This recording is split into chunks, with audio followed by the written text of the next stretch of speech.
For most Australians, their biggest store of wealth is their home. But I've been watching the queues out the front of ABC Bullion lately. Is gold quickly overtaking property as an investment? All of the catalysts that have driven precious metal prices higher over the last 20 years, they are still at play. So last October, when I bought my silver, it was about $70 an ounce. Today, I saw the ABC prices were $128 an ounce. It really wouldn't shock to see gold above $10,000 an ounce. This is a 1 kilo bar of fine gold. What is this worth? About $240,000 at today's prices. Wow. Jordan Eliseo, you are the General Manager of the nation's biggest bullion dealer. Are you ready for real talk? Let's go. For most Australians, their biggest store of wealth is their home. But, Jordan, I've been watching the queues out the front of ABC Bullion lately, snaking down Martin Place. Is gold quickly overtaking property as an investment? I'm not sure if it's overtaking, but it's certainly sort of levelling out the playing field, for want of a better term. So, yeah, if you look at what's happened in the last 6 months at ABC Bullion, which is really part of a global phenomenon, more and more people are looking to invest in bullion, both gold and silver, incorporating it as part of their portfolio. And obviously they've been very well rewarded so far. You know, prices have performed extremely well in the last 6 to 12 months. And yes. Yeah, I think it's a really exciting time to be in the bullion industry, and ABC Bullion's very honoured to be at the forefront of it. Do you know, I had a friend call me about 18 months ago, and he invited me for a cup of coffee just to chat and catch up. And over that coffee, he said to me, "Stacey, you exposed to gold and silver?" And I said, "No." And he told me about it, and he told me that there was some great prices on the way. And at the time, I didn't do anything about it. And then if we go back to, I think it was about September last year, I turned on the nightly news and I watched this line of people out the front of ABC Bullion, and I rang my friend back and I said, "Mate, is it too late?" And he said, no, it's not too late. Get in there. So he actually helped me buy some gold and silver. Fantastic. But one of the reasons why I wanted to talk to you today, Jordan, is because for most of us, and certainly it was the case for me, I had no idea about the world of precious metals. Sure. This is my first foray into buying gold and silver, and I didn't know what the process was like. I didn't know that it was as easy as just opening up an account online and having it either delivered to your home or stored. And so today's chat really is about pulling back the curtain on the bullion industry. So take me back a little bit. You know, let's go back, say, 3 or 4 years ago when prices were substantially lower. Sure. What has led to us getting to this point where the prices have just gone through the roof? Look, there's a handful of factors. It's not one sort of key point that's driven both gold and silver prices, and platinum as well, as high as they have in the last few months. If you look at it, the contributing factors would be, concerns regarding the sort of geopolitical outlook and trade policy around the world. That's been particularly fragmented in the last sort of 12 to 18 months. People are really worried about what's going on. That's exactly right. There's the economy so far has been holding up okay, but there are sort of stress signs that people are more and more aware of. In the United States, you've got interest rates coming down again. If you take Australia, inflation's not as bad as what it was just after the pandemic hit, but it's still much higher than policymakers would allow for, or would prefer to see, I should say. And there's also, I think, creeping fear that, let's say other more traditional assets, the share market and the like, again, they're holding up okay, but I think people are a bit worried that maybe the best days of their performance is in the rearview mirror. Yes. And so they're looking to diversify into other assets, and gold and silver have really come to the fore in that regard.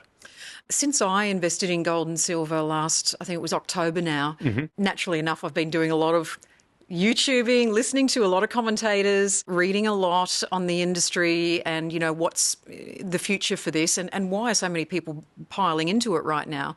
And there's a lot of talk, Jordan, about the potential collapse of the fiat currency. What's your thoughts on that? Yeah, look, that's an interesting one. So I think if you look at how things are playing out right now, there is no question that across the Western world, public finances face real stress. They're in a bad position right now, and the outlook is arguably worse if you sort of think about ageing population, current deficits, the strains on public finances, etc. And, the natural inclination around the world, both historically and very obviously today, is to use inflation effectively as the pressure valve release. So, you can still honour all of the commitments you've made, but you're making those payments with dollars that are less worse. More and more people are realising that, the money that we earn and that we save in a bank, it's very useful in the short term. It will be almost completely useless for us in the long term because it will continue, or is most likely to continue, losing value. So yes, that's a big part of, the gold demand story. It's not the only part of it, but I'd also argue that it's a big part of the elevation that we've seen in all asset prices over the last 10 to 15 years.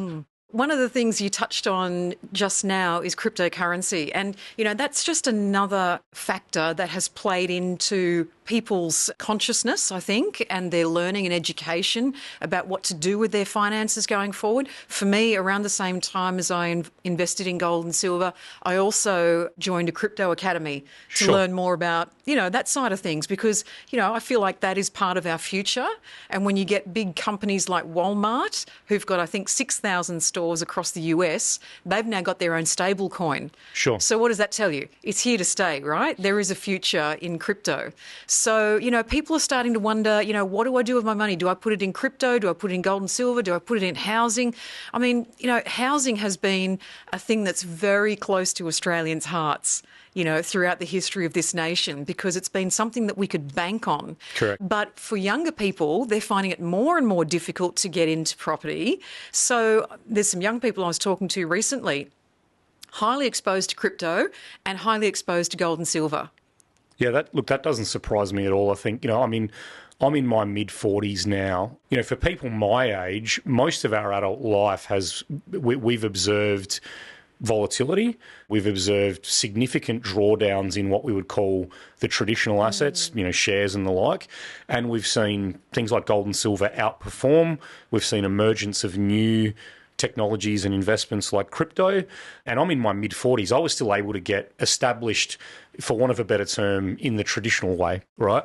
For people that are 30 and below, they've almost come of age in an even more fragile environment. So I think it makes total sense. Complex. There's just so much complexity around finances today. Absolutely. Yeah. And so I think it makes total sense that they are less willing to do things the old way and more open to exploring, other avenues for wealth creation, for wealth protection.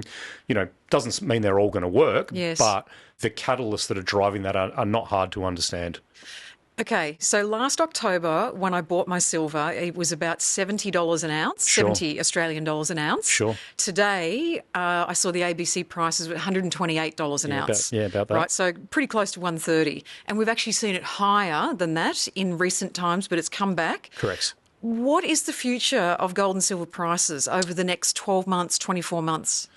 Yeah, look, it's a great question. I think, look, if you ask me, do I think it's higher or lower a week, 5 weeks, even 5 months from now, I'd only have like a 50-60% confidence rate if that makes sense. Yes. If you ask me where it will be by the end of this decade or 10 years from now, I'm extremely confident that prices will be much higher. Now, obviously, gold and silver are very topical right now. They've been market-leading performers in the last 12 months, but it is not something that you see every year, the gold price going up by 50%, silver price doubling, which is kind of roughly what we've seen in the last 12 months. The longer run returns tend to be around that 10-11% per annum mark, which is a very, very healthy return. Yes. And in periods where inflation is a bit higher, like it is now, or there's more equity market volatility, then the returns have historically been somewhere in the 15 to 20% range. So those are the numbers that I think people should be not baking in and guaranteeing, because there are no guarantees, and we certainly can't give, financial advice or tax advice or anything like that. But all of the catalysts that have driven precious metal prices higher over the last 20 years, and in particular in the last 12 months, they are still at play. There is still concerns over the geopolitical environment. There are still concerns regarding the economic outlook, regarding the challenge with inflation and how governments will manage public finances going forward. You know, it's funny you mentioned young people adopting gold and silver. It's actually 10 years ago this year, we launched a product called the ABC Bullion Gold Saver, which allows Australians to invest from as little as $50 a month into gold and silver. It's a auto-invest direct debit savings plan. And we set that up really to sort of break down the barrier, more perceptionally, in that 10 years ago, everyone thought you needed megabucks to invest in gold. Yeah. You know, people thought you needed to buy one of those, even this kilo bar, which is now over a couple of $100,000. You know, a person making their initial investment into the markets at age 19, 20, starting off saving, that's not going to be within reach. Right. Well, not for most people, that's for sure. But gold is a really highly accessible investment, so is silver. And so that was one of the reasons why we launched the ABC Bullion Gold Saver, just to, for want of a better term, democratise access to the gold market here in Australia. And that's been a product that's done incredibly well. As a share of our overall business, it's incredibly small. But as a share of like the number of people signing up and transacting it and using it as their first way to get exposure to precious metals and to realise how easy it is, it's been incredibly powerful. One of my nephews turned 18 in October and I bought him a 10-ounce bar of silver. Lovely. And I think at the time it was about $850 or something like that. And every week he jumps onto the ABC Bullion website to check the prices. Fantastic. And he texts me and he says, Auntie Stacey, you know, it's X price this week. Sure. So it's actually a really educational tool for young people as well. Absolutely. Yeah. Absolutely. Yeah. Jordan, property is typically a little bit, you know, it's not as liquid, I would say, as gold and silver. Is that one of the appeals right now? Look, definitely. I think there's some parallels, obviously, between gold and silver, and that they're both, you know, finite assets and they're real assets. But yes, one of the advantages of gold and silver relative to property is that exceptional liquidity. So the gold market trades well over $100 billion a day globally. Silver trades many billions of dollars. So substantially more liquid than the ASX, for example. Right. So incredibly easy for people to buy and sell. And obviously as well, there's that other advantage, you know, in the context of property, that let's say you've got a couple of $100,000 in gold or even $1 million in gold. Well, you can say, hey, I want to take 20% off the table. I'll just sell 200,000. It's if you own a house, you can't just sort of sell off one bathroom. That's right.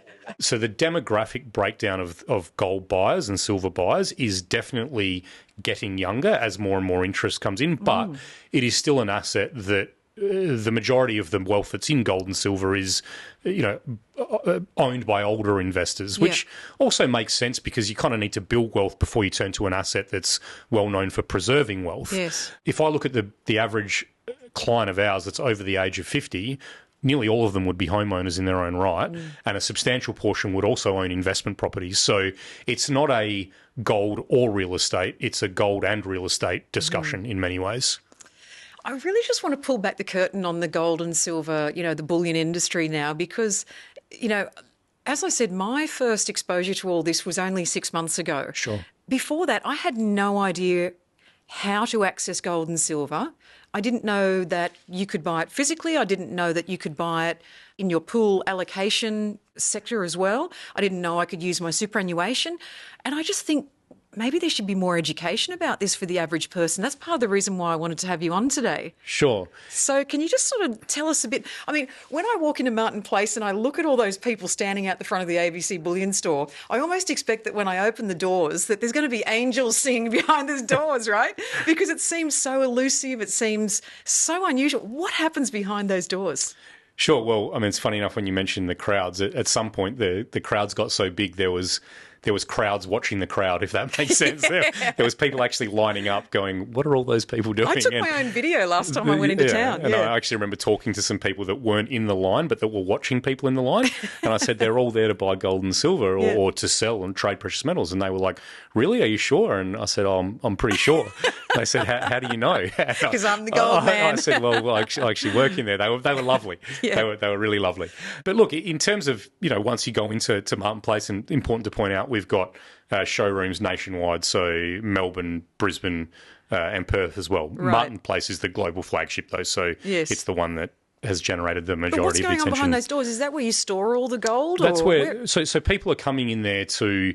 essentially do one of three things. They're in there to buy precious metals. Yep. They're in there to sell because it's a very liquid asset. So there'll be some people that have bought from us previously and that are bringing it back to sell to us, or they're there to collect. So one of the really important things to call out, there's that saying that the tip of the iceberg. Yep.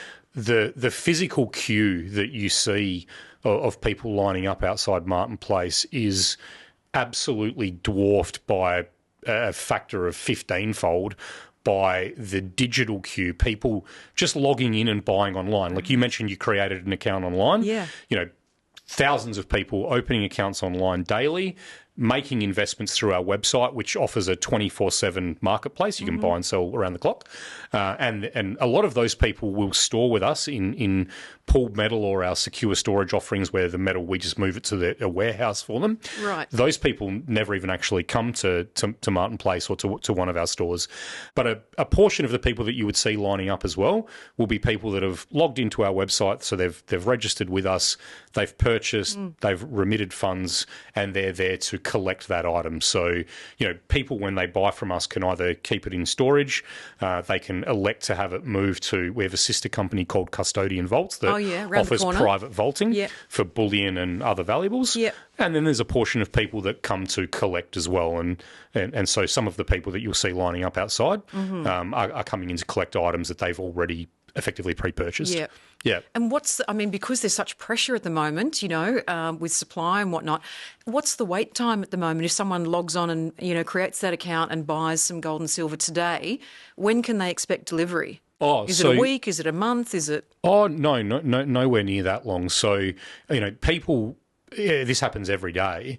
People will log online in the morning and lock in their price and their order.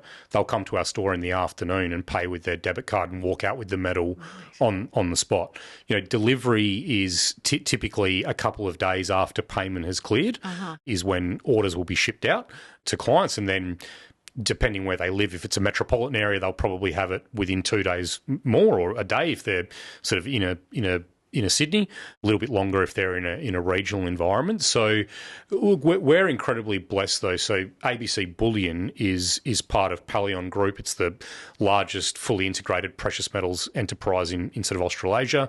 So part of the company includes ABC Refinery, which is the manufacturer of these products. It's a internationally accredited refiner. And where is that? Is that in Sydney? That's located here in Sydney as well. So if you think about for want of a better term, the supply chain for precious metals, it essentially starts at the mine site where typically a listed mining company, and Australia has a lot of very well run listed gold miners. They are producing gold on site, and they will do their best on the mine site to get rid of as many impurities as they can in the gold that they've dug out of the ground. The end result of that is what's called a doré bar, and depending on the mine site, it might be somewhere between 60 to 90% pure. That'll then get securely moved from the mine site to ABC Refinery, where we will put it through a range of processes to remove all the impurities and end up with what you see before you there, which is an investment-grade gold bar that is 99.99% pure, or 4 nines as we refer to it. That's the same as saying it's 24 carat for people that think of gold in jewellery terms. And so if you sort of think through the supply chain, it starts at the mine site, it goes to the refinery, and then from there it will go to a retailer or wholesaler of bullion. In our case, ABC Bullion is the retail arm that's then buying, selling and storing with clients all around Australia. Jordan, let's have a look now at this very valuable piece. And I must say, I mean, it's really quite beautiful. This is a 1 kilo bar It of is fine gold. What is this worth? about $240,000 at today's prices. Wow. And much easier to store this than an equal amount in silver, right? Absolutely right. So for a similar amount of dollar value of silver, you'd be talking around the sort of 50 kilo mark. So, yeah, certainly for those that are wanting to own bullion, but store it in a simple, or the simplest way, as it were. Yes. You know, that's one of the attributes that gold has, and platinum for that matter as well. You can condense a lot of value into quite literally the palm of your hand. I must say, it's really interesting to handle this gold. For a lot of people, they wouldn't have seen this before. Absolutely. It's very dense, isn't it? It's extraordinary. It has I'm sure you can feel it right now. There's a certain feel to it that when you get it in your hand, it sort of feels unlike anything else you've ever held before. Right. The finish on it is not perfect. Why is that? So it's a cast bar. They're sort of made on a T-line production line. Can manufacture about 200 of those per hour. They're all individually given a serial number put on them, as you can see. And that matches up with this little certificate that comes with it, right? Absolutely right. So kilo bars of gold, 400-ounce bars of gold, they are all stamped with unique serial numbers. One of the really interesting things about kilo bars of gold and some of the investments that we've made as well, and this is really important given the increased focus on sustainability, ESG, and sourcing, is that you can also now, we're developing technology where people will be able to scan a kilo bar, for example, and they'll actually be able to trace it back to the mine that the gold originally came from. So really interesting piece of technology that we're, very excited to be at the forefront of. Fantastic. Anything else people should know about a bar like this? The one thing to note is, like I was saying before, whilst gold obviously does come in kilo bars, 400-ounce bars for much larger investors, the beautiful thing is that it can also be made into smaller bars, half ounce, 1 ounce, 100 grams, so that it can, any investor essentially can accommodate it in their portfolio. And the most important thing is that they are all made to a minimum purity standard that is, we refer to it as 49, so it's 99.99% pure gold. Jordan, how much is the average customer buying? I mean, are they buying $500 worth, or are they buying $500,000 worth? It's a great question. So one of the beauties of bullion is that it is accessible to all types of investors, sort of irrespective of their budget. So if I look at younger investors who, for example, are very big users of our ABC Bullion Gold Saver, the average investment that goes into that is just over $100 a week. Right. So it's like $5,000 a year, right? There or thereabouts. But again, it makes sense. It's a sort of entry-level product. Yeah. Mostly targeted towards people that are starting out their wealth creation journey, or people that are setting up savings plans for their kids and grandkids. That's a very popular use of it. If I then go to the other end of the client base, and you're talking ultra high net worths and family offices, they will tend to be buying somewhere in their vicinity of $10 to $20 million would be their allocations. If you then look at people with self-managed super funds, again, the ATO data would tell you that the average SMSF has just over $1 million of investable assets. If we look at SMSFs that buy with us, the average investment is that $2 to $250 mark. So again, somewhere around 20% of their portfolio. Mm-hmm. And then, between those sort of entry-level investors and the SMSFs, let's say, is what we might call mum and dad investors, and that's typically $10,000 to $20,000, might be their investment. People that are coming into our stores and the lineups we talked about before, in their case, it might be $2,000, $3,000 at a time. One of the beauties of gold is that it can be fabricated into multiple different shapes and sizes. So again, what we've got on the table there is a kilo bar of gold, but we manufacture cast bars. That's a cast bar as well. We manufacture cast bars as small as half an ounce, which are about $3,500. But we also manufacture like 1 gram, 5 gram, 10 gram tablets. So even if you wanted 1 gram of gold for $250, well, you can do that. Like Yes. there are physical products of that denomination. And that just makes it so democratic, doesn't it? Correct. One of the things, it's funny because I came out of from a funds management background. And again, this whole conversation around the accessibility of gold and this perception that it's only for the ultra high net worth sort of end of society. Yeah. And my point was always, well, like that's demonstrably not true, because if you look at the key consumer nations for gold, they are all in Asia, the subcontinent, and the Middle East, where average incomes and total portfolio wealth is far lower than what it is in Western markets, including in Australia. The gap is narrowing, but you understand my point. So Sure. very, very clearly gold has always been able to be manufactured into multiple shapes and sizes to meet the kind of the needs, for want of a better term, and the accessibility of the local population, as it were. How does it feel being the gold guy? I mean, what do your kids say when they go to school? Well, it is funny, obviously, with the sort of recent uptick in prices and media interest and the like. Obviously they've noticed that sort of Dad's on the TV a couple of times and things like that. They sort of roll their eyes now. I don't think they're that impressed. I did actually buy. So my son is he's a huge Star Wars fan, and I did buy him a silver coin that had. I think it was Boba Fett, one of the characters from Star Wars, on it. And he was fabulously excited for about a minute. And then he was like, but what can I do with it? And I said, you can save it for the long term. And hopefully a few years from now, he'll thank me. And what about when you go to parties? I mean, there's certain people in a room that, people want to talk to. Sure. I can imagine that you are one of them.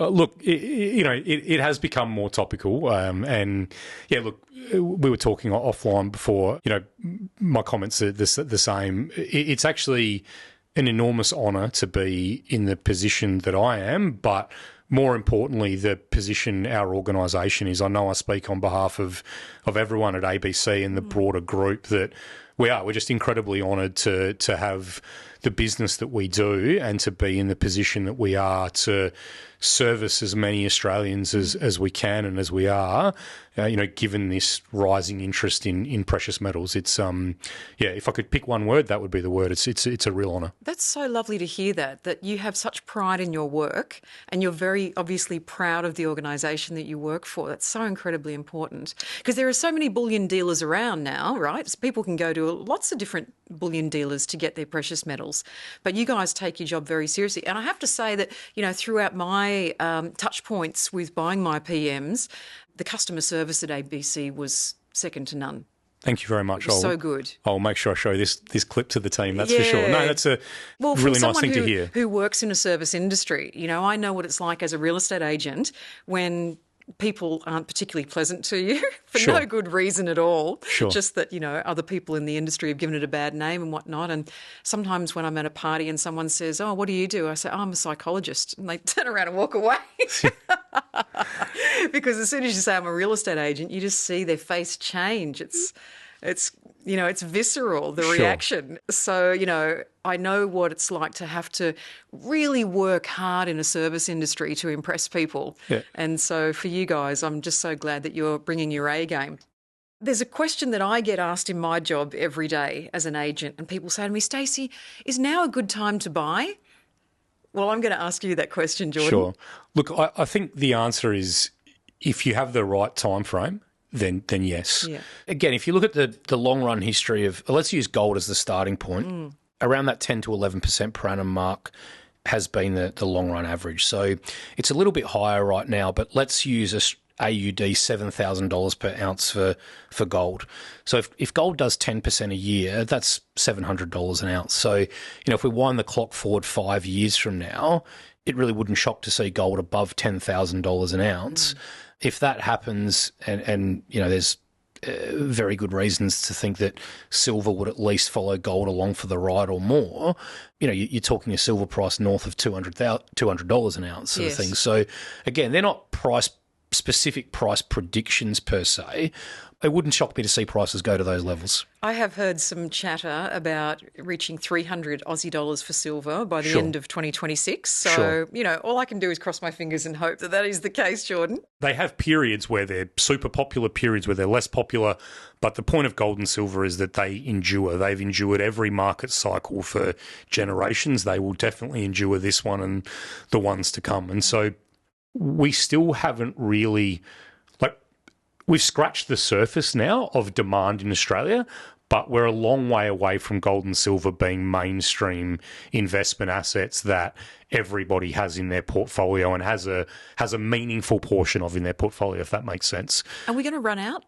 No, we won't run out. One of the really interesting things about gold is that, yes, its supply is finite, you can't create limitless amounts of it, but even if every mine in Australia and indeed around the whole world shut down tomorrow, there's still well over 200,000 tonnes of gold that have been mined across the course of human history that are still owned or are currently owned by investors or central banks or households today. So it's actually a very vast asset, if that makes sense.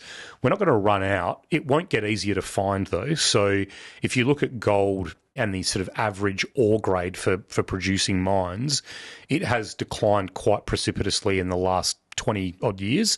And indeed, that decline goes back even further. And it makes sense because people look for the easy gold to find first and they get that out of the ground and so on and so forth. But it's getting harder to find economic deposits. Mm-hmm. We're not going to run out, but we're also not going to see a supply response that'll push prices down. Through some of that online talk that I'm listening and watching, there is talk about the industrial applications for silver. Correct. So, solar panels, phones, electric vehicles. AI, data centres. Yes, data centres, that sort of thing, putting enormous pressure on the silver market. Is that true? Is that what's happening? Very, very much so. So if you look at the silver market, it has essentially been in what we call a deficit where demand is outstripping supply, really for the better part of 10 years now, and the forecasts are that it will remain like that for the foreseeable future. And that is partly an investment story. So investment demand has been rising, and so that's obviously consuming some of the silver that's being mined. But actually in the last few years, it's more been an industrial demand story, all of those elements that you spoke about. So when people say, I'm a believer in the green energy revolution or I'm a believer in the AI cycle and these things, you kind of can't help then but be optimistic on the outlook for silver because it will play a very important role as those narratives or those thematics play out. Mm-hmm. Do you see a future where we return to gold and silver as currency, or is that just in the rearview mirror? Look, it's a great question, and it's one that sort of I've obviously toyed around with and been asked about a lot over the last 15 years. Do I think we're ever going to go back to a world where people are walking around with sort of silver coins to pay for their groceries? Actual silver? Yeah, no, I'd be very surprised. Are we going into a world, or in fact, are we already in a cycle where gold in particular is going back to the heart of the monetary system? I think almost certainly yes. If you look at the last 12 years, for example, even longer, 15 years, since the global financial crisis hit, every single year central banks have been buying gold, and the pace of that buying has been accelerating. So, I asked myself, well, these are the very institutions charged with running the monetary system and making decisions about interest rates and, intervening in currency markets, in bond markets, you name it, all under the auspices of creating a more prosperous economy for us all to live and to function in. And they're all adding to their gold reserves. That doesn't strike me as behaviour consistent with gold playing less of a role in the monetary system going forward. And I think a lot of people, I think they almost fantasize is the right word, but I can't think of a better one about, using gold as money. It doesn't have to be like that. Where gold can still be an important part of the monetary system, maybe even the core part of the monetary system, without us walking around with gold and silver coins. And indeed, go back to 1970, 1971 was when we formally came off the gold standard. In 1970, people weren't walking around with bars of gold to buy a house. They were walking around with banknotes and checkbooks and you name it. But fundamentally, the money had that gold underpinning, that gold backing. Yep. That's, it's a very different thing to walking around with a silver coin. Yeah, and exactly, alongside the rise of crypto as well, and the future of blockchain technology, meaning that, you don't have to carry a card, you don't have to carry a checkbook, you don't have to carry gold and silver around with you. And with crypto, you can move your money wherever you like around the world. So I think that is also playing into people's decision-making around where they invest their funds these days too. No question. Jordan, if you could give the people watching this one piece of advice, that's a no panic piece of advice about growing their wealth and perhaps thinking about gold and bullion, what would you say? Certainly in the 25 years that I've been fortunate enough to be an investor in the space, and for most of that time also working in the space, there's been a lot of misconceptions about bullion, or should I say, people that have talked it down by only focusing on the negative attributes without giving equal weight to the positive attributes. And I think that if people look at both of those things, because every asset has a drawback, they will find that actually, compared to a portfolio without any gold or silver in it, they're probably going to be better off, or they're going to be in a better position to both manage risk but also the potential for wealth creation by having some allocation to gold and to silver in their portfolio. As I say, it's perfectly understandable that some people that have never owned gold never will own gold, and that's completely fine. Yep. But I think that more than ever, it's important to do your research on every asset class, including bullion. And I think that for most people, if they do that, they will see that gold and silver offer a pretty unique role and are at least worth considering as part of their portfolio. Jordan, thanks for chatting to Real Talk. My absolute pleasure.